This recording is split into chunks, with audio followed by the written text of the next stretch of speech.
Hey. Hope everyone is good. Hope everyone is great. Hope that you are in a good space, clear mind, thinking positive things. I hope that what you have been praying on is really going to come to fruition, that you are seeing remnants of the prayers as well.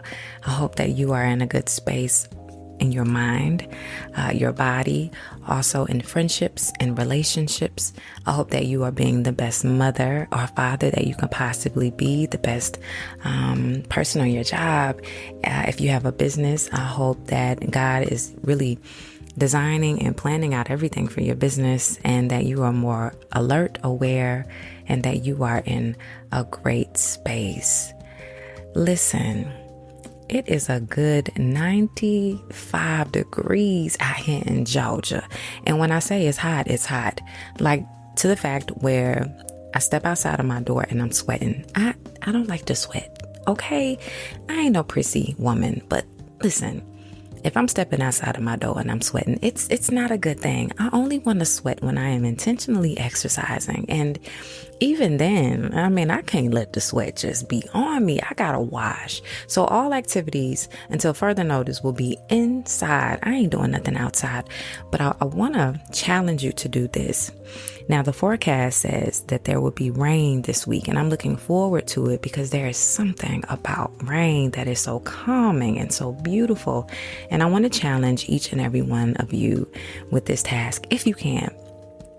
If you are home on a weekday or on a weekend and it just happens to rain, and I'm talking about the heavy rain where you can hear the raindrops and everything, I challenge you to open up those windows. If you have a door where there's a screen door or a glass door and you can kind of look outside, I want you to do that as well. Turn off everything in your home that makes noise, radio, TV, and just sit in that and listen to the rain.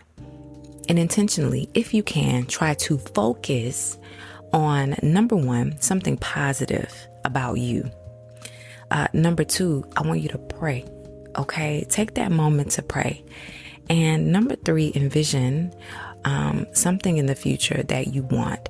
And this is a part of meditation. I want you to dive into this meditation and listen. I know people have their qualms about what meditation means to them and what it is. I ain't trying to hassle with none of that.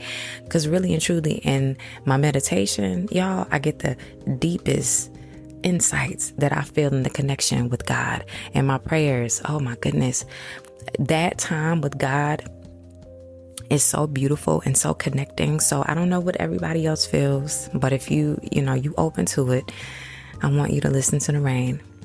And I want you to just meditate on positivity.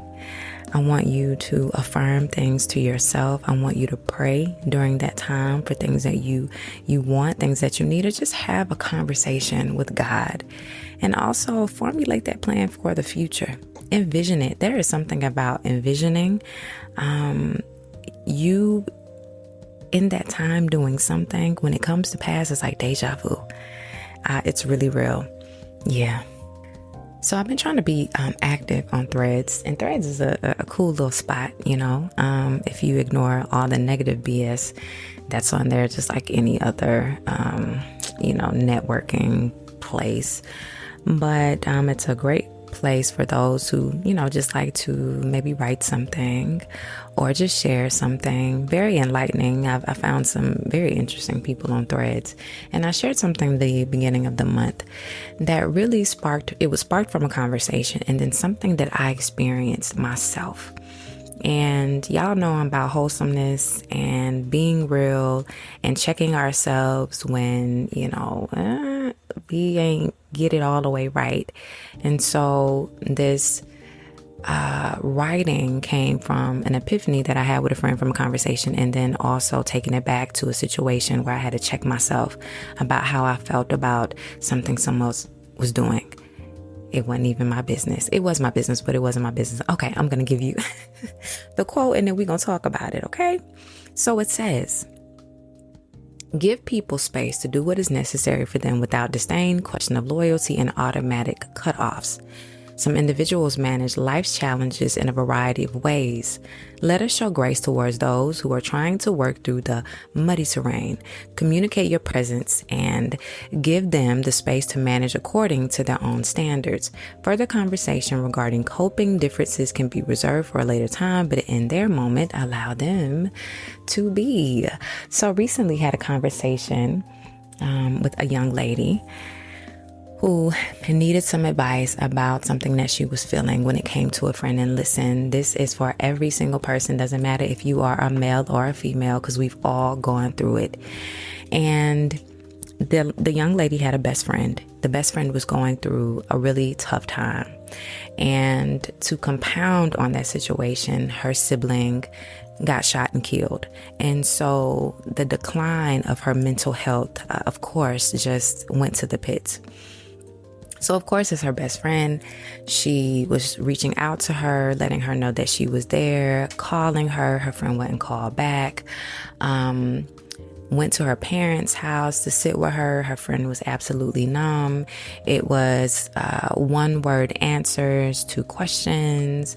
And while her friend definitely understood, because, again, there were things that they communicated and talked about before this tragedy had happened, the friend understood that my friend is going through a very tough time. And so I'm just electing to be there for her and give her space.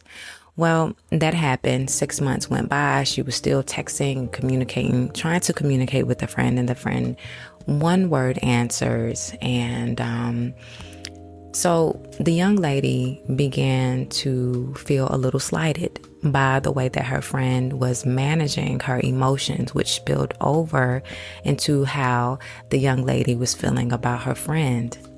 Let's stop, okay? When she explained all of that and said to me, am I crazy, or should I give her more space and more grace? We've been best friends since we were 9 years old.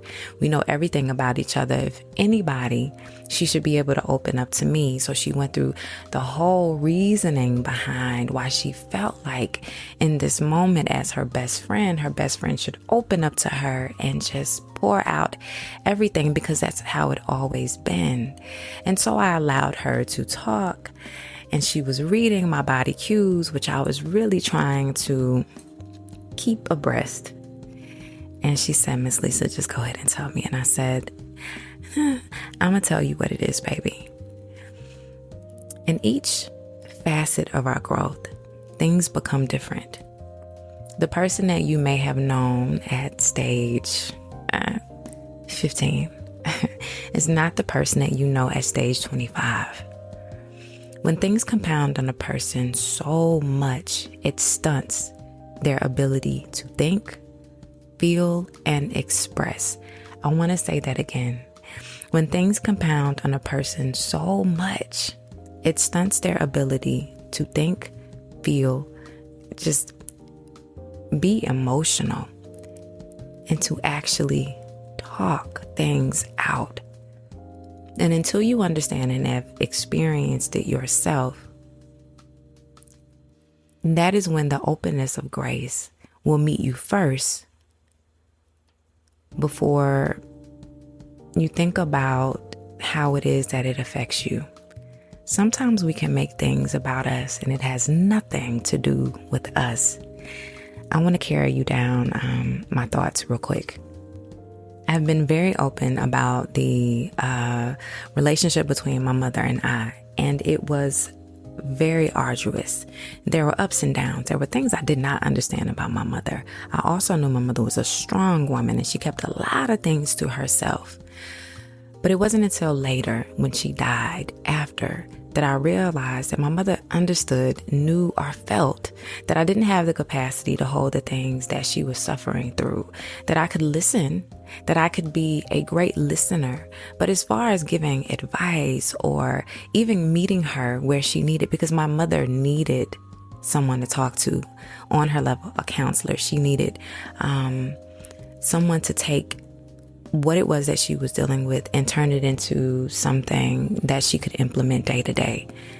But by being her daughter, my mother knew that I didn't have the capacity to sit with what it was that she was suffering through.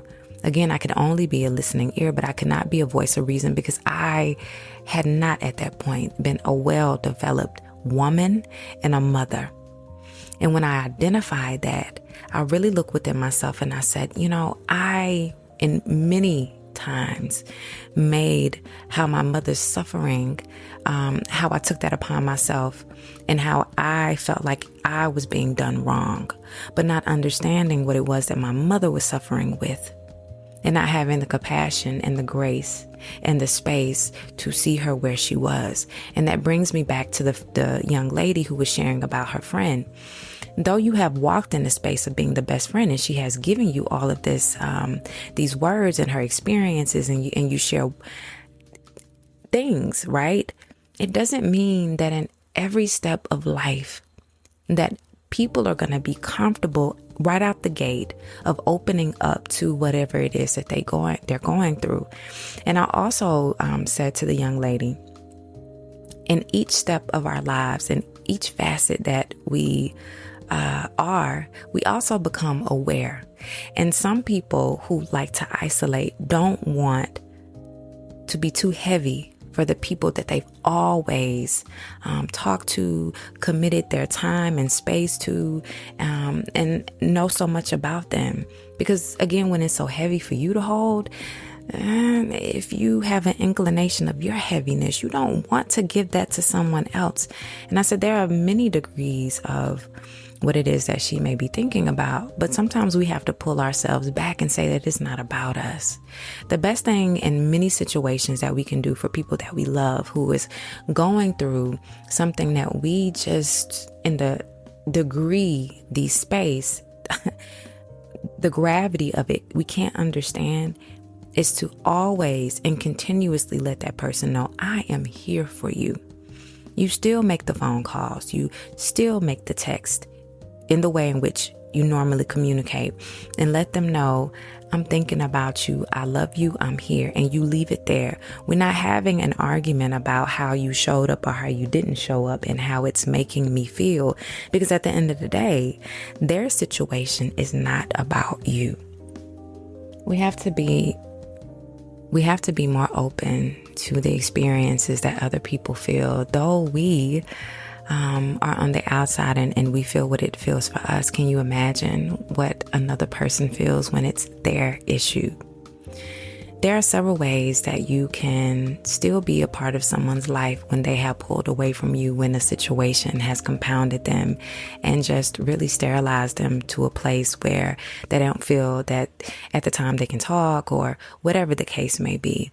You continue to text or call, whatever ways of communication that you normally do, and let them know that you are still here. You love them. At any time they want to talk, you are still here. And even talking about different things, if they are up for conversation. Secondly, when the time comes where that person is open with you and talks about the situation that they have been in, the circumstances that they have faced, be a listening ear. The biggest thing that we do sometimes, and we don't, and it's not intentional, it's not, is that when someone is telling us things, sometimes we interject and we we interject and we share our experiences. And sometimes that takes away from them being on a roll and being open. So you have to watch yourself there. So when they're opening up to you, be a listening ear. If you're in front of each other, engage.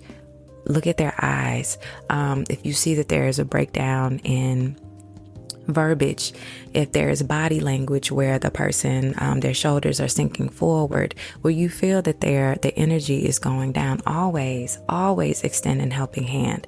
Something that we do as women, and I don't know if this is for men, but I know this for women, when we are opposite of another woman and we are watching a woman break down, baby, one thing that we gonna do is we gonna hold their hand and we gonna hug them, and we're gonna make sure that they are okay. And validating a safe space for someone opens up so many possibilities. So if you see someone's shoulders turn inward, you see that the energy has dissipated, you see or you hear the mumbling in the voice, you watch their eyes, make sure that you are there in contact with them if you are in their presence, and make sure that you make them feel safe and secure. If you are on the phone with someone, and you feel it, you hear it through their voice, tell them to take a second, okay? Just say whatever the person's name is. Let's take a second, breathe. I'm here. You don't have to rush through it. I'm here. Let's take a second. Allow that person to just kind of get into maybe a space of clarity and norm, because again, when people are explaining something and it's emotionally written, sometimes people can go so fast in trying to get it out and that they find themselves breaking down, and just let them have that space. Say, baby, listen, just breathe for me for a minute, and then we can come back at it. And then they finish. Sometimes also people don't need your commentary. They just want you to listen. Okay. So if they didn't ask for your opinion, don't give it. Or if you want to play it safe, you can say in the beginning of the conversation or towards the end, you can say something on the lines of, do you want my opinion or do you want me to listen? I think this would be it would be better to do it in the beginning. So, do you want my opinion or would you like for me to listen? And many people will answer with what it is that they need. Once things have kind of cooled over and it's a sense of calm, and y'all know how it is with friendships, y'all can kind of not necessarily laugh about the situation, but kind of laugh it off and talk a little bit, then there's an opportunity later to say, hey sis, hey bruh, I noticed that when things become too much for you, you withdraw. And though I understand that as a person, I just want to let you know that you do not have to be isolated and by yourself, that I'm always here. You don't have to talk about it in gravity from the beginning to the end in length, but just know that I never want you to suffer alone. And implementing that type of talk to a person opens up so much that they know that they have a safe space in you. And even if the second time around it doesn't happen the way that you initiate it to be, also understand that grace has to be something that you give, because you are not that person and you don't know the gravity in which a situation is really just fracturing them. Recently, someone shared something with me, and y'all, I want to share it. I don't know if you've seen it on social media, but it's something called the 8-minute rule that we can do with family and friends. And the 8-minute rule basically is that we communicate with someone that we love and say, hey, let's try the 8-minute rule, which means that in any time that you're feeling down or whatever, if there's a situation and you need to talk it out, we have 8 minutes. 8 minutes where you can just vent, talk, just allow it to come out of you. I'm going to listen for 8 minutes straight and just allow that person to purge. And there's something about 8 minutes. 8 minutes is not too short. And it's not too long, but it's also a contract between you and that other person. That 8 minutes is something that we can give each other in our busy day, in our busy lives, and the things that we are doing constantly with family, friends, work, that I can be there for you for 8 minutes plus more if needed. But 8 minutes is our friendship standard or our family standard in the midst of our busy schedules. And then when those 8 minutes cease, later in the day or in the evening, let's talk about this some more. Or tomorrow when I'm not so busy, let's talk about that some more. Or not. Maybe some people just need 8 minutes to just let it all go, for someone to just listen to them, because it stays in your head forever. The repeating cycle. Something happens and you're repeating it over and over and over again. And it's better when it's released vocally, when you can share it with someone. So I wanted to share that 8-minute rule in friendship and with family members, to assert that with the people that you love, that let's give each other 8 minutes to just vent or just say what it is that we're feeling. And each person plays a role in being a listening ear, not interjecting, not giving advice, but just being open to being receptive of hearing. So to summarize, here we go. Listen, we all know that we are all different, okay? Different makeup, different background, different traumatic events. We are different phases of our lives. It doesn't matter the longevity in which you've known a person, the way that they've always acted, right? When things become too grave for a person, you know, in many instances, they can act outside of themselves. And give people the space and the grace to behave the way that they need to in grieving, in sadness, in unhappiness. In their anger, as long as that anger, of course, is not physical and violent in any way, allow them to be in that space. Number 2, while the person is kind of being separate from you, let's not take it personal, okay? Unless there was just, a breakdown, of course, in a relationship between the two of y'all and it's personal, but many times it has nothing to do with you. So let's not take it personal.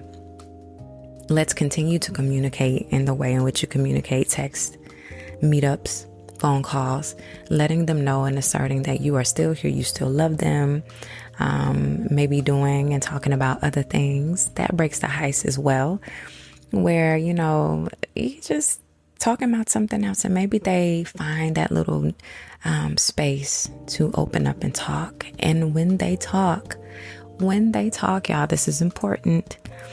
When they talk, just listen. If you have a friendship or relationship set up to where you can ask the question, do you need me to listen or do you need my advice in the beginning? Then do so, or just listen. And then many times after, somebody will say, well, what you think? Give me advice, give me your take. Or when they're done, they just sigh. And then there's a moment of silence and you can initiate a hug, a dap if you're a guy, whatever it is, you know what I'm saying? Holding of the hands. Baby, I'm gonna give you some tissue. We gonna sit there and we gonna love on each other and we gonna be good. And last but not least, one thing I didn't mention with people who seem to self-isolate or, they're going through a tumultuous time. Sometimes when they share, it is a relief. But moments after, even a day after, they began to think, was that too heavy for the person? Did I say too much? Did I do too much? And they began to recoil and they began to pull back. And you may find also that there will be space where contact is not as close. Listen, this is where you implement that closeness and that love and that friendship or that relationship, whatever it is, that after it is said and done, they got it off their heart and their chest, you say, thank you. Thank you for trusting in me to share with me. Thank you for allowing me to see a deeper part of you. Thank you for just allowing me to listen attentively. And if at any time you are going through anything else, just know that I am always here, and we don't have to rehash this situation if you don't want to, or we can talk about it as many times as you need to. But as we talk, just know that I also would like to give you my honest take on maybe ways that we can implement this to make it better for you. And that's it. That's all. That is the substance of being a good friend or a good partner or a good family member to someone that you love. Life be lifing, and it does its thing for many of us. And listen, while you're listening to this, put yourself in that position as well, because it might not be the friend, it may be you. And communicate your desires to another person when you feel that you need to isolate yourself. Because sometimes through text too, that, it's a little cray. So when someone reaches out to you and says, hey, thinking about you, I know you, whatever this, you're in a situation, or I understand things are going on, don't hit them with a yeah. Okay. All right. You don't, there is a civil and understanding way that you can respond. Let them know and acknowledge that you received their message if they text, or if it's a vocal, if it's a phone call, let them know, thank them. Because listen, the thing about that is that many people don't have to do what they do, right? They don't have to continuously follow up with the person that they love. They can leave you at the gate. And I know many people who operate that way. It's unhealthy, listen, or that may just be what they perceive as their boundaries, so their feelings won't get hurt. But at least if you are on the opposite end and you are going through something and you find yourself shutting down, acknowledge the people around you who are really wanting you to be your best healthy self.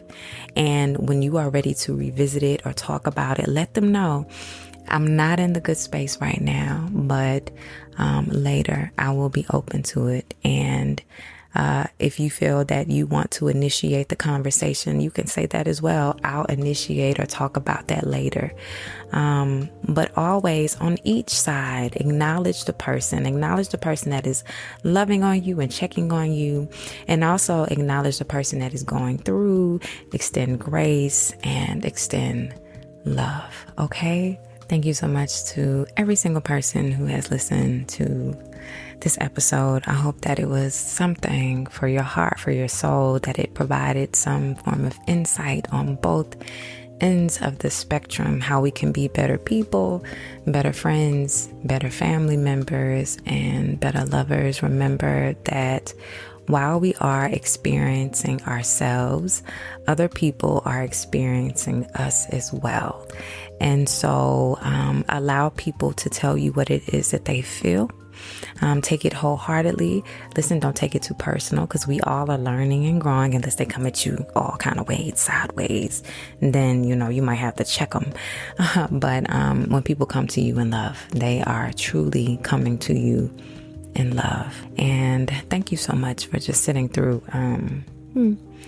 about 25, 26, maybe 27 minutes of this podcast episode.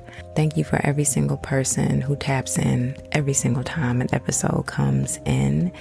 And I am truly, truly, truly thankful to each and every single one of you for helping me along my personal journey as well. For the positive words, and just being who you are. All right. Talk to you later.